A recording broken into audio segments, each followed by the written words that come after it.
Halloween, yes, it can be gory and scary, but for you as a mother, it's scary in a different way. Yeah, my oldest son has an allergy to peanuts and bee stings that we found out about when he actually was stung by a bee while eating peanut butter. Really? I'm not kidding you. You can't make this up. Double whammy. Really? So you're like, which one, what's going on here? It's still a little unclear what, but he went into a full anaphylaxis. His face blew up. I was at work at the time, and my husband called me and was like, I think there's something wrong. And I was like, well, maybe you're overreacting.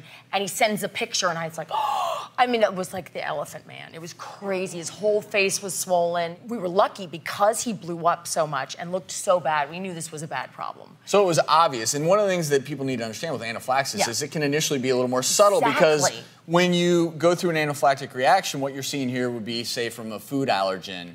And when you eat something or have something that you're allergic to enter your system, you have a massive, massive release of histamine. Now, depending upon how much histamine is released, that will dictate whether or not you just have a localized allergic reaction or what we call anaphylaxis. When anaphylaxis occurs, your airways tighten, making breathing more and more difficult. While your airways are tightening and you're having difficulty breathing, you can get swelling, like in your son's case, of your lips and tongue to the point where you can't even breathe anymore.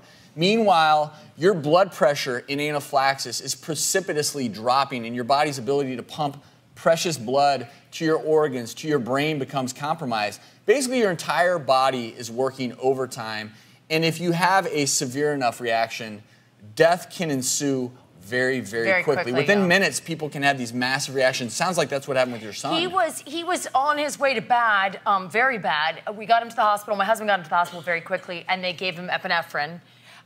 Which immediately turns the beat around. I'm sure you can explain why. I don't know why. But now, according to our doctor, we've been told to carry an epinephrine auto-injector, which we do, for him, and he has it, and he's actually become a really good advocate. This is it, right? This is a training device. That's a training device of one of the versions, yeah. I mean, the different companies make them and everything, but that's basically, it's epinephrine that you can do to yourself.